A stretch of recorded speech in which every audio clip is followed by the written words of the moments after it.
So if you live in a van, I think it's really important to have a good cooking setup and be able to cook a meal. It's healthier, it's entertainment, something to stay busy with, and it's cheaper than going out to restaurants all the time. When I first moved into a van, I had no ability to cook. I was going to the grocery store on a daily basis to get fresh ingredients. I get some deli meat and vegetables, make up wraps. That got tiring very fast. That inspired me to set up the minivan for cooking, and I like that design so much that I carried it over to this van. I think it's really important to be able to cook inside. Sometimes you need privacy if you're in the city, or if it's pouring rain outside or minus 30 outside. I can always cook inside in comfort. And it's also ready to go. It's something that I use on a daily basis. I don't have to flip my bed upside down and crank up a secret wall and pull out sliders. If I want to make a coffee, it's ready in 5 minutes. I think that's really important for stuff that you use on a daily basis. So, starting out at the bottom, this is an Optimus Polaris backpacking stove. I've had it for a number of years, really good quality product. I chose this one because it's compatible with a number of types of fuel. You can use gasoline in there in a pinch, but here in North America, the Coleman camp fuel is readily available. It burns clean, that's all I use. And I also prefer having a refillable container over using those disposable canisters. There's good control over the flame for simmering. And if I want to cook outside, I can remove this whole drawer, set it on a picnic table. Or if I'm going backpacking, I just remove these screws, bring it with me. So the main reason I have a gas stove in here is if I'm parked for a while, just camped out, my battery isn't getting recharged, then I need a method to cook that doesn't use electricity. And also I go on the occasional backpacking trip, so I need to have a stove for that as well. This is my Induction. I got this one from Canadian Tire, about $70, not that expensive. I use this every single day, especially in the morning for boiling water for coffee. It's really fast, and it doesn't give off a lot of heat. When I'm done, I just push it back in, no risk of fire. It uses a lot of electricity. You got to have the right battery and inverter set up for this, but I'll talk more about that later. So you need to have compatible cookware for this. This one's stainless steel, this one's titanium. They both work. I don't know if this is true for all induction cooktops or just this one, but when you turn it down to low heat, it's still hitting it with high heat. It just cycles on and off more often. So for a pot like this that has a thin bottom, it just scorches. It doesn't work very well. But this is just a lightweight backpacking pot. It was never meant to be used on something like that. This one actually says Induction on it. It's got a good thick bottom, and it works pretty well on there. My third method of cooking is the wood stove. This is a cubic mini cub. The platform on it isn't the biggest, but this one fits all right. This one kind of hangs off, but it does work, and I get by with what I have. The wood stove is my favorite addition into the van. I'm so glad that I did it. Used it nearly every night this winter. I still haven't tried using it at a Walmart or in town. I don't know how well that would go over, but I've seen other people do it. Just to have a source of heat and a place to cook that doesn't use any electricity, no wiring, is pretty amazing. And here in Canada, it's easy enough to gather wood for free. The only hindrance is that summer is quickly approaching and I won't be able to use it. And my fourth method of cooking is the Ninja Foodie. This is the compact model. I find it's a good size for one person, but this thing is like a Swiss Army knife. It has so many features. You can pressure cook, steam, slow cook, saute, and of course the air frying. But just like the Induction, it uses a lot of electricity and you have to have the right setup for that. So I've got a Victron BMV 712 battery monitor that connects to my phone so I can keep an eye on my usage. I just always have to be kind of calculated, especially if I'm parked for a couple days, how much electricity I'm using. So I've got a Linac lithium 200 amp hour True Series battery. When you're choosing a battery, make sure that the output specifications are capable of pushing the type of wattage that you need. This is a 2000 watt pure sine inverter. I think that's important. The modified sine inverters are cheaper, but they are not compatible with a number of devices. So if you're going to cook inside your van, you should have ventilation. This is a Max Fan Deluxe. I chose this one because it's all sealed up, but you can use it in the rain.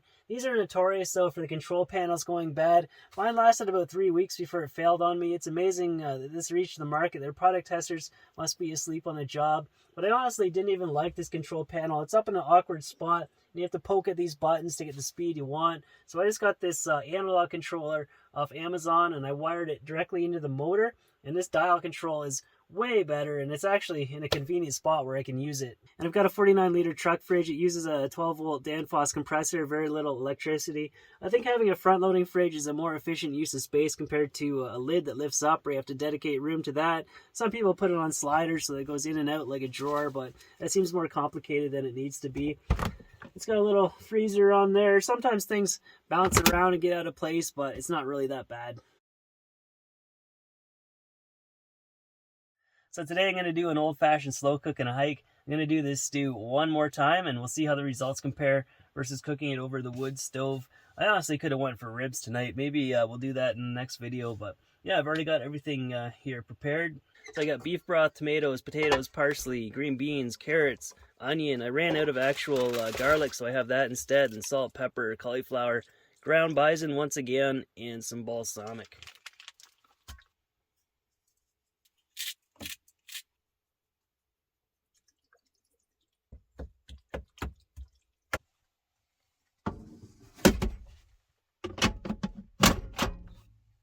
So we will slow cook on low for 7 hours. And I'll take note on my phone of how much electricity we use on this. So I'm headed for my first big mountain in the Purcells for the year, Mount Ethelbert. It's around 3,100 meters. In the summer, you can drive a lot closer to it, but with this road still snowed in, it'd be about 15 kilometers one way. And the avalanche conditions, they could be very ripe today. We'll see. The number one priority is to get back to that slow cook.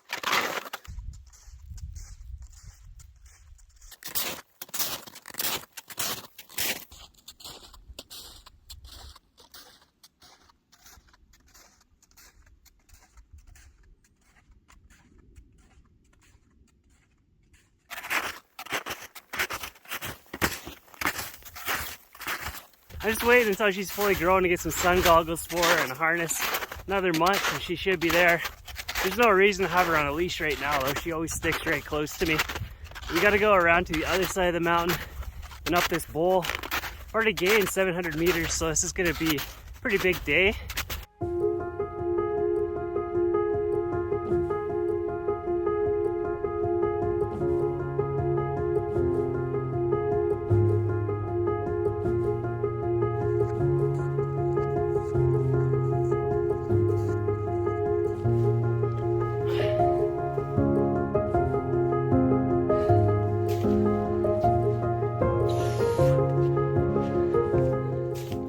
That was questionable going up that, very questionable. See if there's a different way back that's safer. There are these cavities underneath me. I punched my foot through. There's like a 6-foot hole there. I just ditched my snowshoes back there. The snow's kind of wet and sticky. Both my feet weighed like 50 pounds. It's easier to just hoof it like this.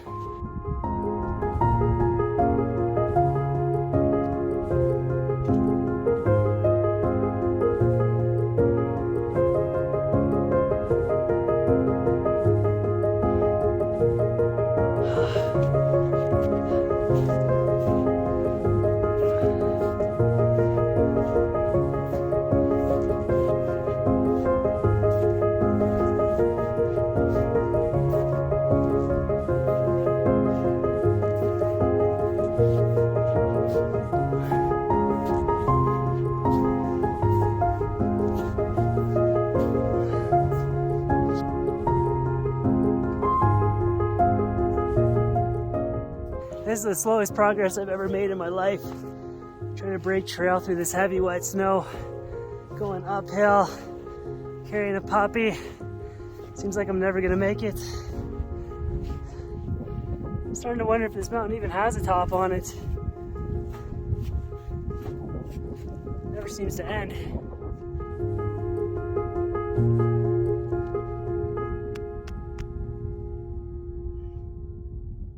Have you ever had to crawl for 4 hours to reach the thing you want? That was the story of today, a very high level of torture. I feel slightly nauseous, but we did it. This is the highest mountain that Rocco has ever been on. I'll let her poke her head out for a second, take in the view, then we should get motoring on down this thing.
So I used nearly 100 amp hour. I've only got 50 left on the battery, so I'll have to be careful what I do tonight, but I'll be on the move tomorrow, so I can get to recharging it again.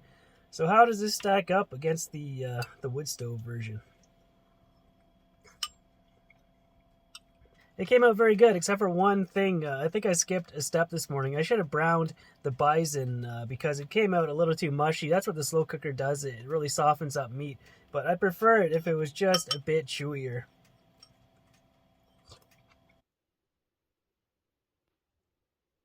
I forgot to pack in my sunscreen. I'm lucky it clouded over, or else this could have been a lot worse. I should know better by now, but I don't think it's bad enough that it's all going to peel off. And when it started getting really bright, Rocco was inside my jacket sleeping, so her eyes were protected, but we'll try to get some goggles for her in the future. When you're at high elevation and all that snow is reflecting the light at you, it's super bright and it's just really damaging.